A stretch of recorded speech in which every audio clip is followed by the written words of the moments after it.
I'm sitting here today with Rita Smith of Crime Victims Center here in Fayette County. Rita, why don't you go ahead and tell us a little bit about yourself and about the organization? Sure, as you said, my name is Rita. I'm the Community Outreach Educator at the Crime Victims Center in Fayette County. We're located over in Oliver Plaza, right off 51 there. So we started in 1975, so this is our 45th year. Haven't really had the best opportunity to celebrate, but we originally started as a women's resource center. So we started as the sexual assault and rape center for the county, which we still are, but over the years we've expanded into other crimes,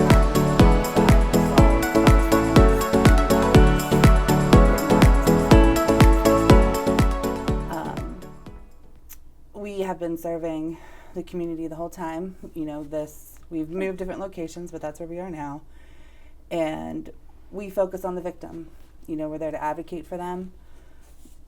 We serve them as best we can in I know we'll get to our services, but in a myriad of different ways. And we have for 45 years.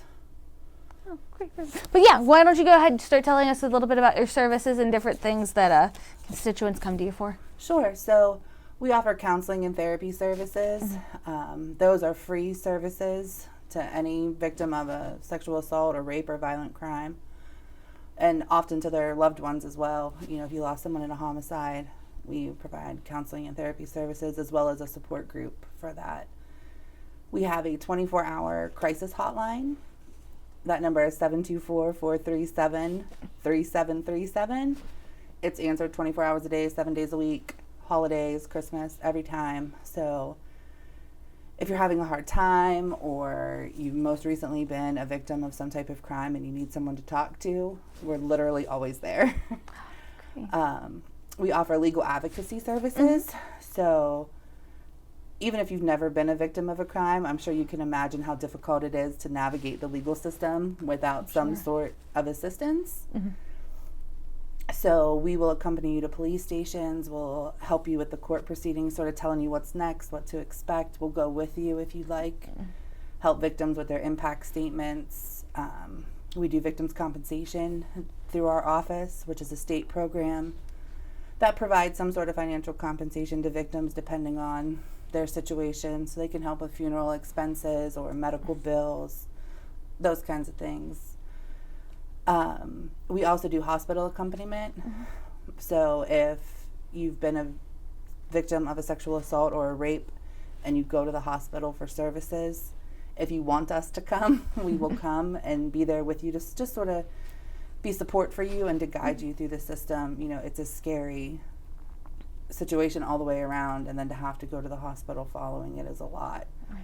We advocate for you while you're there. So if you don't necessarily understand what's happening, we can speak up for you, help get your questions answered for you. We don't advocate to them, so it's their choice whether they press charges or move forward with anything, but we're just there to help. We haven't been able to do that so much lately. We haven't been in the hospital since March. We're allowed to go back October 1st, so we've been speaking to people on the phone while they're there if they want to talk to us, but because of COVID, we haven't been able to do that. And then we do prevention education programs. So we have a staff member in our office who's been there for 20 years, and she's in every school district in the county. Last year, she reached over 11,000 people with her program. So personal safety, bullying, consent. It depends on the age group, of course, as to what their age-appropriate topics, of course. And she is also offering professional training. So a lot of people who work with children need mandated reporter training. She is certified to offer that in person. So that does have a small fee with it, but it's better than having to go to Harrisburg or needing it. So you can get that done here in Fayette County. You can call our office for that. She also does diversity, sexual harassment, recognizing signs of abuse in people. So we offer a little bit of everything. We also have a few parenting courses in partnership with the courts and with CYS. So we offer a one-time class for parents who are seeking custody agreements. And that's whoever you are. It doesn't matter who you are. If you're seeking a legal custody agreement, they recommend this class. And then we do a nurturing parenting program with other organizational partners refer parents to us, and it's an 11-week, once-a-week class. Oh, great. Right now, transparenting is in person because we can control the number of people so we can be socially distant. But right now, the other one is virtual on Zoom. Okay. Well, great. Could you tell us a little bit about your colleagues and the people that are working for Crime Victims Center? Are they all licensed therapists? Do you take volunteers? Kind of the who does what? And Sure. What So are you comprised of? we have a wide range of people, actually, and some of our staff have been there 20 plus years. We have about 4 or 5 that have been there definitely plus 15 and several plus 20. Then we have like our little newer group who's been there 5 or less, but we have currently 2 full-time counselors, and we're hiring a 3rd, and we are also hiring a new part-time licensed therapist. Okay. So for our counseling and therapy services, everyone meets the credentials set forward. And then we do legal advocacy, as I mentioned. So they come from a wide variety of backgrounds, criminology, sociology, legal backgrounds. And we do that both in the juvenile and adult systems. And then I do outreach and volunteer coordination. So we have 12 staff members, or we will have 12 staff members once positions get filled. And we do utilize volunteers. There's a 40-hour training that's set from our state funders that everybody has to go through if you're going to work with clients. So our volunteers receive that same training, and they'll answer hotline calls, or they'll go to the hospital. And anyone who's ever been around the court during like court week knows it can be a little crazy. So we might have multiple victims cases going same days. So we use volunteers in that way as well, who can help with our legal advocacy. Great. Also. Awesome. So you touched on this a little bit, but let's go into it just a little bit further because I'm sure there's multiple facets to this. How has COVID-19 and the pandemic affected the way that the organization is running? You talked a little bit about the hospitals. And we never closed. Our office was always open. Staff went in rotation. Some worked from home. You know, they had different days. We're pretty much all back now because we're a small office, so we can socially distance ourselves from each other as we need to. We're still offering tele-counseling and teletherapy right now. Just, it's best for right now. It's not a perfect situation, but none of us are in a perfect situation right now, so we're making the best with that. But April is Sexual Assault Awareness Month, and that's typically when we have a lot of outreach, a lot of events, a lot of fundraising, and April didn't happen this year. Sexual Assault Awareness Month, all of our events had to be canceled. So as I mentioned earlier, we are in our 45th year, so we're doing a little because we couldn't fundraise either as so many other organizations across the country. We're doing a 45 for 45 campaign right now, so we're asking people for a donation of $45 in honor of our 45th anniversary. So we've gotten a few, and we're working towards it.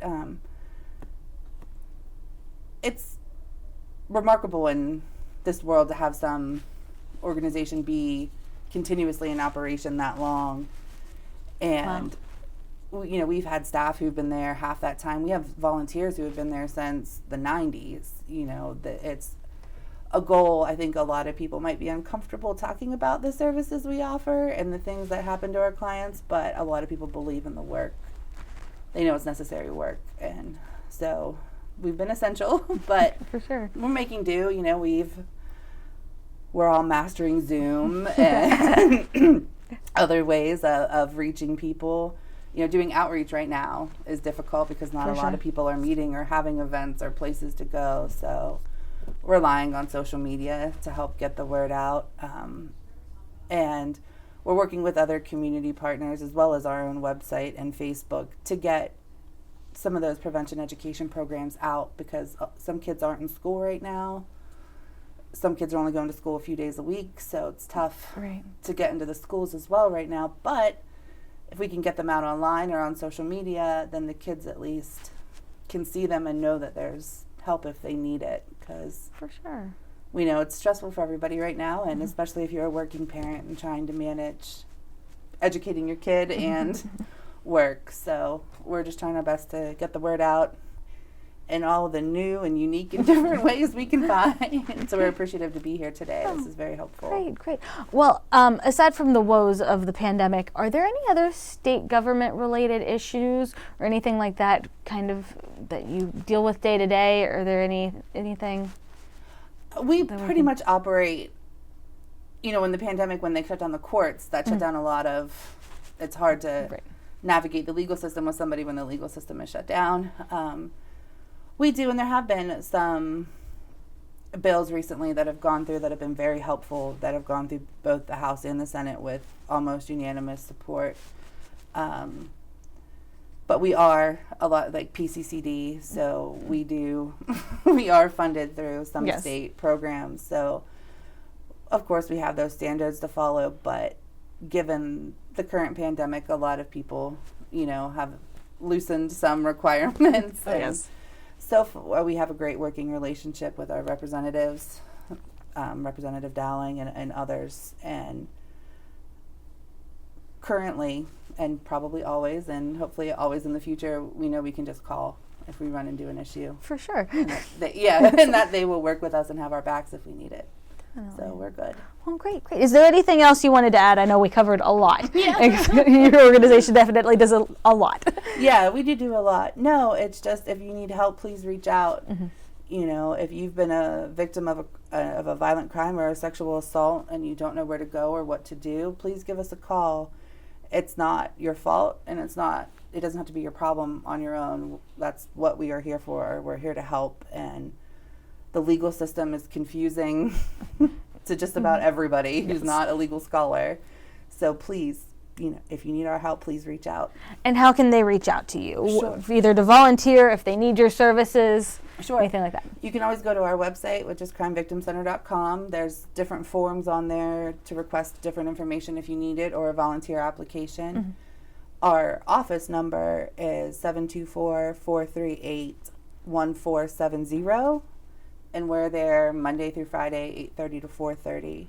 Or you can always call the 24-hour hotline, which is 724-437-3737. We might say, okay, let me get your information and I'll have our counselor or our legal advocate, because it depends on who is answering the hotline that night. We'll have them call you in the morning, depending on what services you need. But it will get the ball rolling for you. So please reach out if you have any questions or need our help at all or want to help. Most definitely. Well, thanks, Rita. Thank you so much for coming in here today. This was very informative, and hopefully we learned everybody a little bit more about Crime Victims Center. Thank you very much. Awesome.